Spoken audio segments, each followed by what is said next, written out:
thématique de ce soir sur les chantiers participatifs. Et en fait, moi, alors vous avez vu que j'ai quand même 2-3 cheveux gris et je parle un peu de mon expérience. Et quand j'étais plus jeune, j'ai aidé plein de copains à faire un déménagement, l'autre qui avait besoin de monter une armoire, l'autre qui avait besoin d'un petit coup de main pour telle ou telle chose. Et franchement, je donnais de mon temps avec grand plaisir. Et puis de temps en temps, ça nous arrive à nous aussi d'avoir un peu besoin des autres. Et puis là, on appelle et puis on se dit, mais tiens, c'est bizarre, hein. Alain, j'ai aidé 3 fois en quelque chose, Paul 2 fois, et eux, je demande et rien.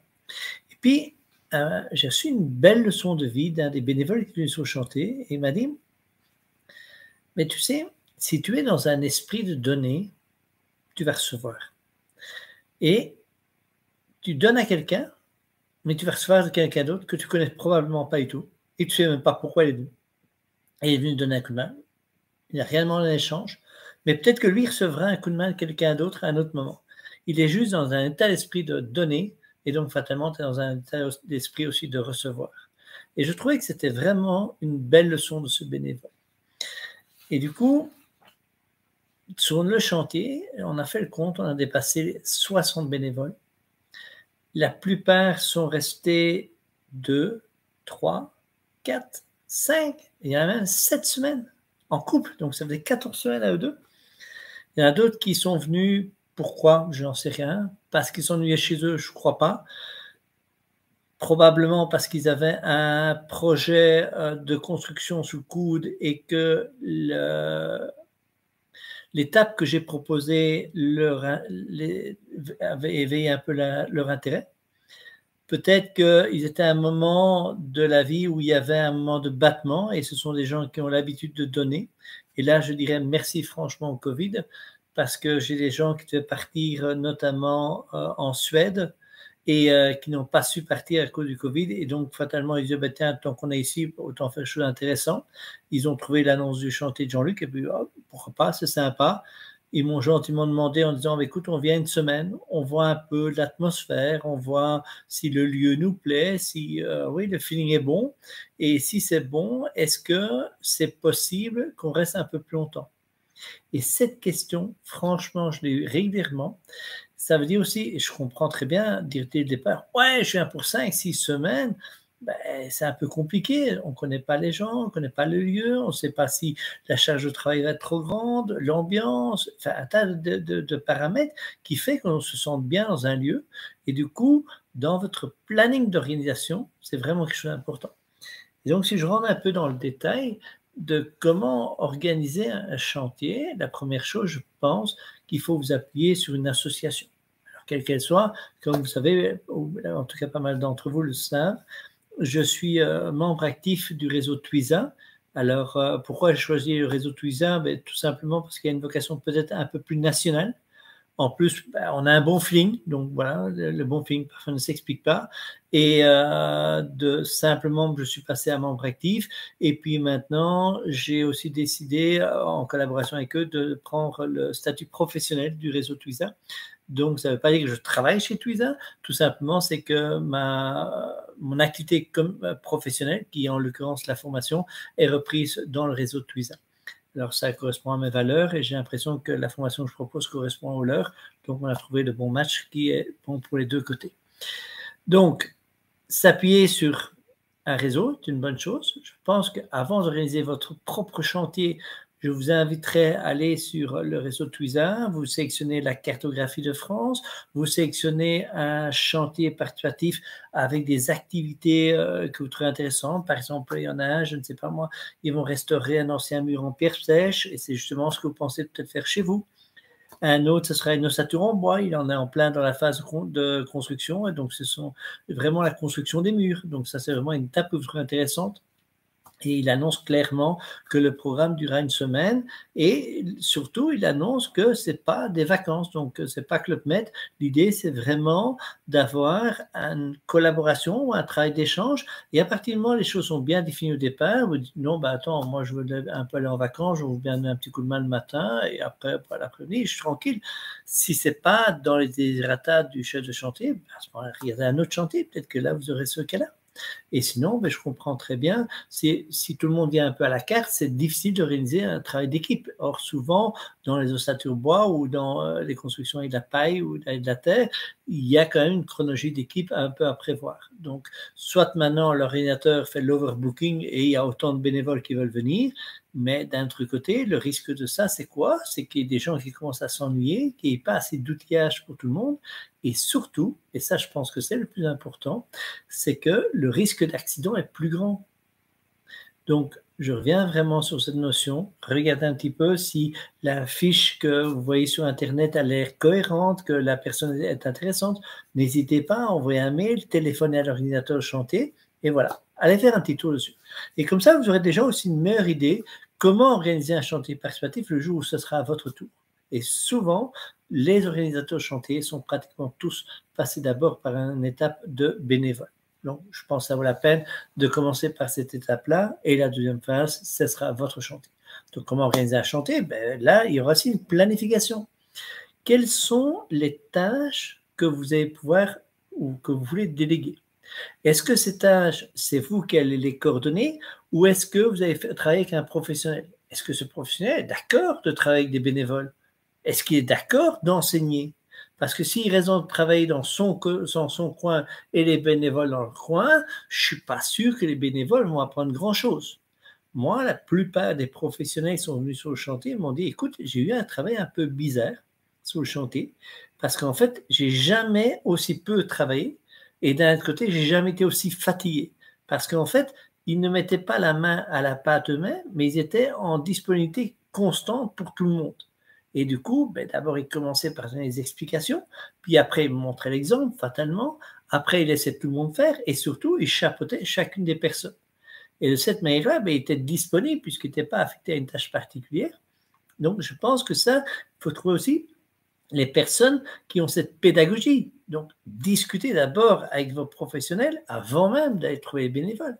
Après, discutez aussi avec lui en disant, mais tiens, cette tâche-là, admettons, on va lever des murs en construction au château de bois, on part de baguettes de bois, et tu estimes le travail à combien de temps? Ah, ben, si on est 6 personnes, dont toi et moi, on connaît déjà un peu l'histoire, ok, donc il y en aurait 4 qui seraient des amateurs, essayer d'avoir 1 ou 2 professionnels qui s'intéressent peut-être à la technique et d'avoir vraiment 2 bénévoles qui ne connaissent pas grand-chose, mais qu'on va pouvoir chapeauter à chaque fois avec un professionnel derrière.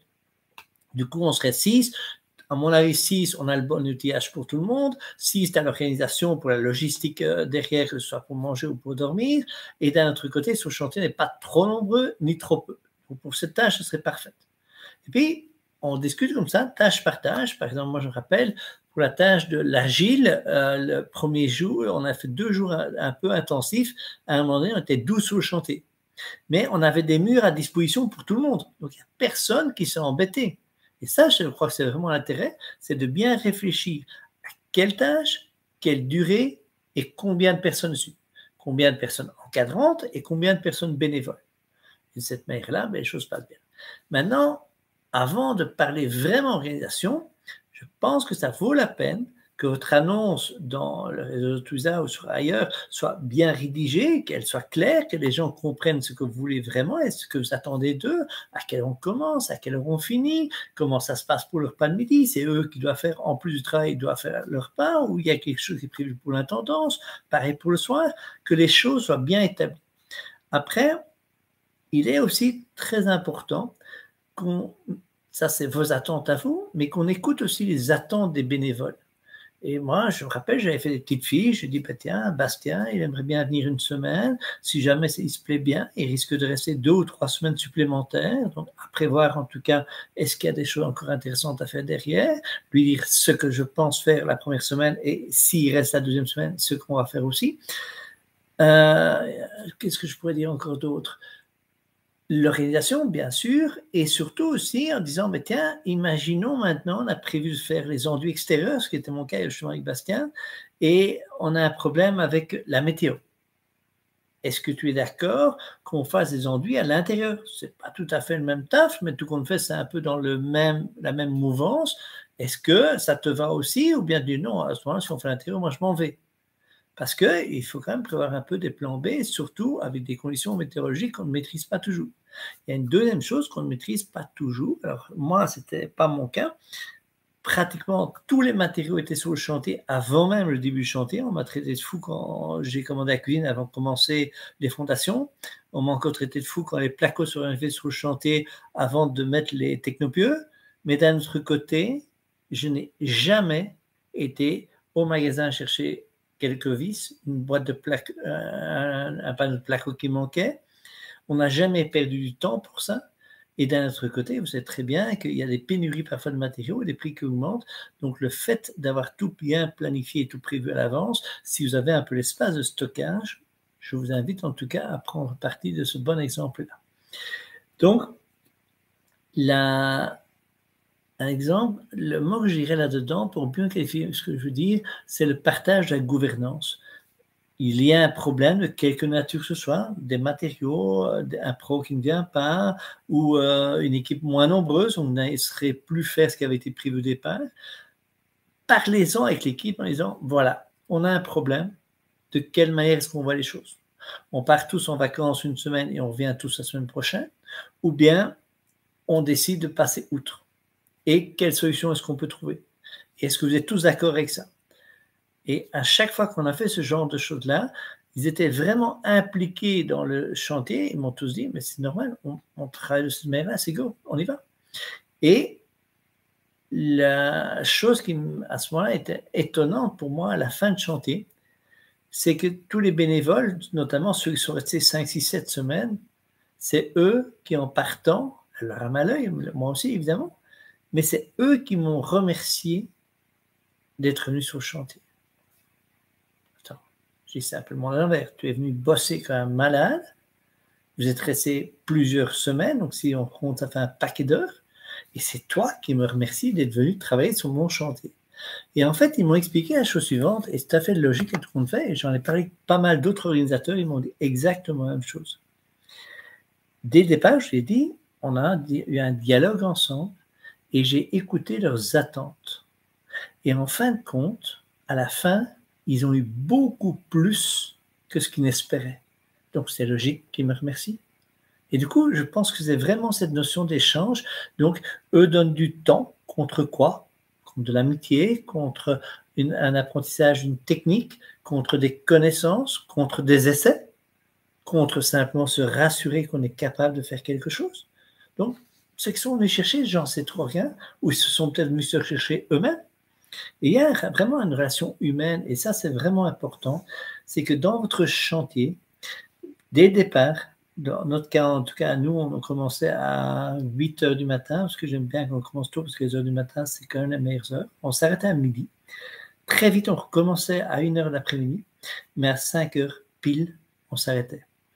Vers 4h30, 5h moins quart, on commençait déjà à replier bagages, c'est-à-dire on commençait à ranger le chantier, débarrasser les saletés pour que le chantier soit propre et accessible le lendemain dans les bonnes conditions. Parce que démarrer sur un chantier roof-proof, ça ne va pas.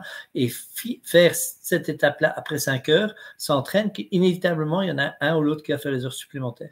Là, l'idée, c'était vraiment qu'on ait du temps pour nous, pour apprendre à communiquer ensemble, d'abord pour se reposer aussi pour ceux qui le veulent, avoir un moment de solitude pour ceux qui le veulent, d'autres qui voulaient faire une petite promenade dans les alentours, puisque la région est tellement magnifique, et d'autres, tout simplement, préparer le repas ou partir à l'intendance pour ceux qui désiraient de faire une cuisine un peu particulière ou quoi que ce soit.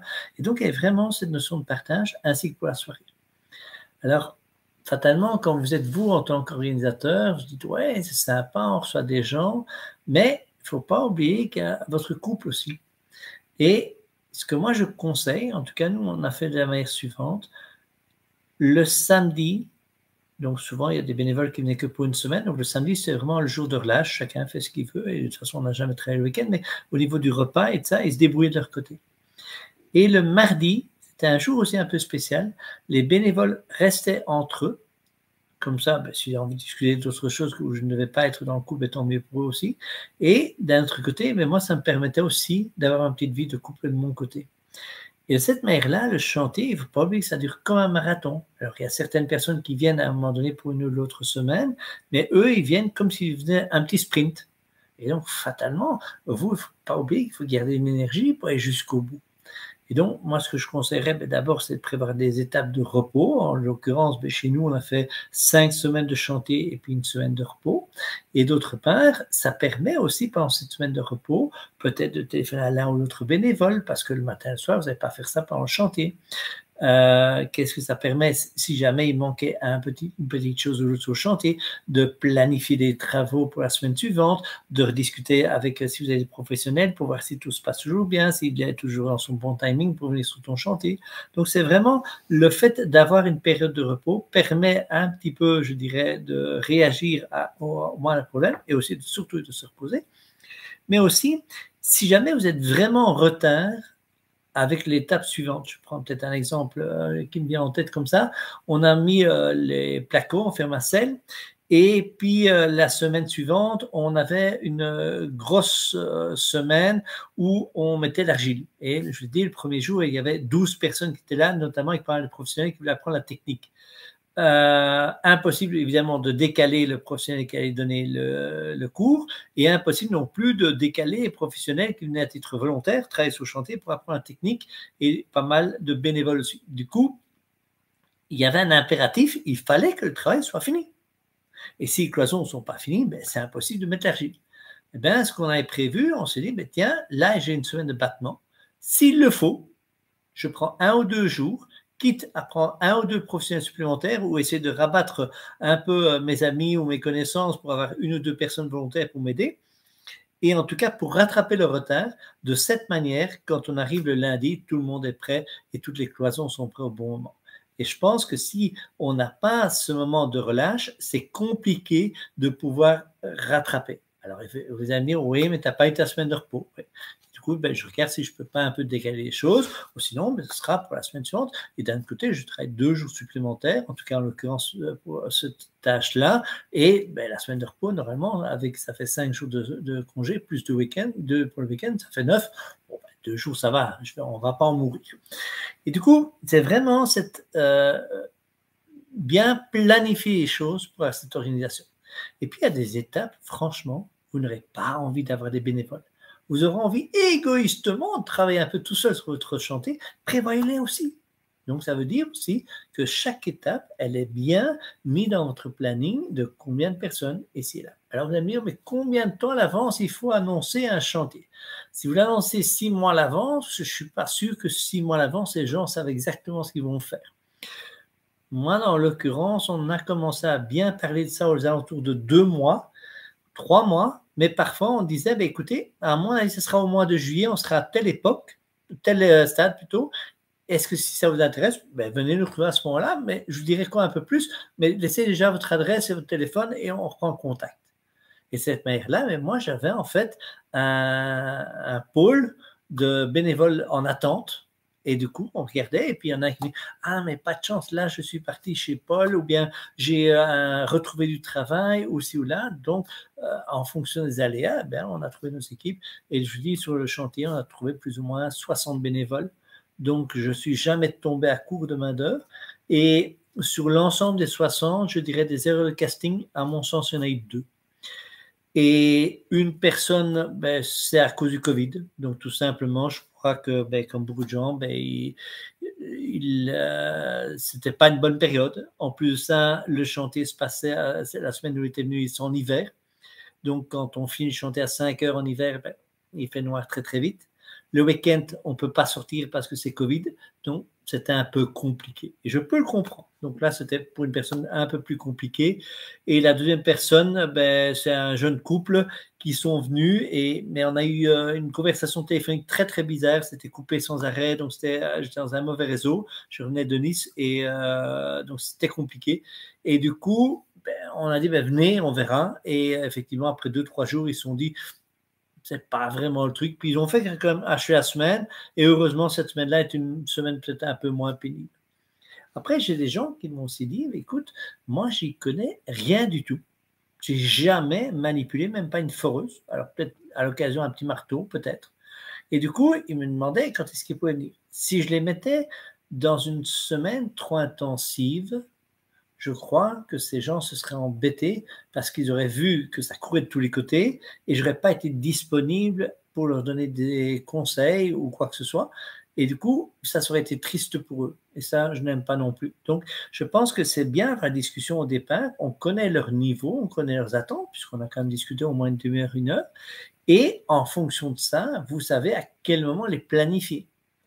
Et je me rappellerai toujours de AB qui est venu chez nous et qui avait l'idée d'aménager sa voiture. Je pense que c'est une Kangoo avec pour en faire un genre de camping-car. Donc l'idée était très sympa.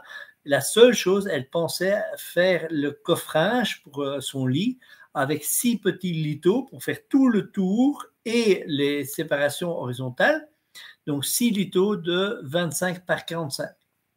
Je ne sais pas si vous imaginez un peu la catastrophe qui aurait pu se passer. Vous imaginez un peu le niveau.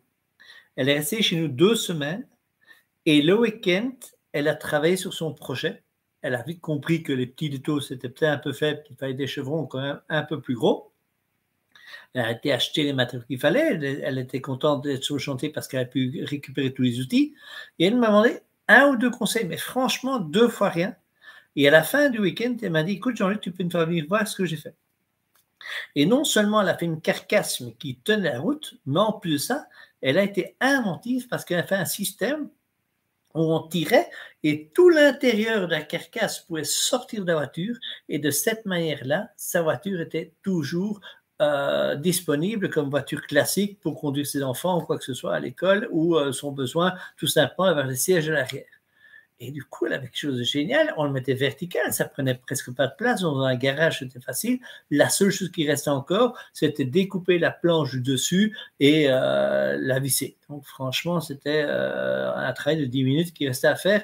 Mais je trouvais spectaculaire, c'était surtout le niveau d'évolution, cette montée en compétences qu'elle a eue, et ça sur à peine 2 semaines.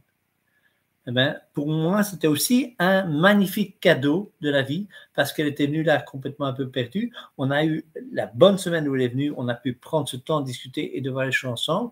Pareil aussi, il y avait Yannick qui était venu et lui, il voulait se rassurer parce que tout le bricolage, ça, et puis je lui ai dit qu'il y avait une grosse semaine de travail qui l'attendait dans 2 semaines. Il m'a dit, mais je ne peux pas venir la semaine avant. Je lui ai dit, bah, écoute, moi, cette semaine-là, j'ai décidé de travailler un peu tout seul sur mon chantier. Oui, mais ça me ferait plaisir au moins de venir 2, 3, 4 jours avant.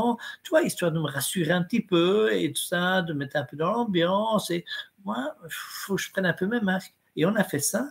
Et Yannick, est venu pote, il est venu une fois ou deux après me dire un petit bonjour. Et voilà, donc c'est des belles rencontres. Et je crois que c'est ça que je vais retenir, c'est l'aide qu'on a eue sur le chantier, bien entendu, mais surtout des belles rencontres humaines entre les personnes qui ont fait un échange de leur temps à un moment donné. Et donc, je vous invite en tout cas à participer à ce genre de choses-là. Après, au niveau du chantier en lui-même, une étape qui est pratiquement toujours oubliée par les organisateurs de chantier, et elle est combien importante, et franchement, moi je l'ai oubliée aussi. Et Emma qui est venue sur notre chantier, et heureusement elle est venue comme une des premières bénévoles. Elle travaillait en fait dans ses études, elle était archi, elle a fait un stage en commission sécurité. Donc fatalement, je peux comprendre qu'elle est encore un peu plus sensibilisée par la chose. Et puis elle m'a dit, tu sais Jean-Luc, j'ai vu là-bas, il y a une personne avec des cheveux longs, et elle travaille sur la scie circulaire. Peut-être pas l'équipement, et c'est là, et peut-être que tu n'as pas bien expliqué la machine. Et du coup, effectivement, moi, ça me paraissait tellement évident l'utilisation de la machine. Je prends un autre exemple en tête parce que je sais qu'il y a pas mal d'accidents de chantier avec ça. Quand vous prenez une scie sauteuse et qu'il faut changer une lame en soi, c'est une opération qui prend 1 seconde. On a beaucoup de machines qui sont sur batterie maintenant. Avant, c'était facile. On prenait, on retirait le jus, on regardait que le fil était bien retiré et on y allait. Puis maintenant, avec les batteries, c'est un peu plus compliqué parce qu'on ne pense plus à l'alimentation. Mais je vous invite tout simplement, quand vous faites ce genre d'opération, comme vous avez fait le tour avec vos bénévoles du chantier, montrer un peu toutes les étapes de la semaine, vous allez faire le tour aussi des machines, de l'utilisation de la machine. Et vous allez prendre la machine, montrer qu'on retire la batterie, montrer comment on change la lame, et une fois qu'elle est mise, vérifier qu'elle est bien en place, et après remettre la batterie. Ça a l'air aussi stupide ce que je dis, mais je vous assure le nombre d'accidents qu'il y a avec ça. Les gens disent, ouais, mais les assurances, ben, les assurances sont, un, sont pas là pour les conneries, et deux, je suis pas sûr que vous allez conduire quelqu'un à l'hôpital, vous serez vraiment heureux, ni pour la personne, ni pour vous d'ailleurs. Donc, voilà, ça c'est un peu ce que je voudrais dire. Pensez à sécurité, c'est d'abord pour votre sécurité, et la sécurité des gens qui sont sur votre chantier à un moment donné. Donc, l'organisation à chantier, est-ce que c'est une bonne chose en chantier participatif? C'est génial. Est-ce qu'il faut tout le temps avoir un énorme chantier pour intéresser des bénévoles? Eh bien, je dirais non. Vous avez envie de faire, par exemple, il y a plein de chantiers chez Twiza, si vous avez regardé, où des gens sont en train de restaurer un vieux four à pain. D'autres sont en train de faire un four à pizza. D'autres ont un mur en pierre sèche. Et c'est un travail qui va peut-être durer 2 jours. D'autres, c'est une journée.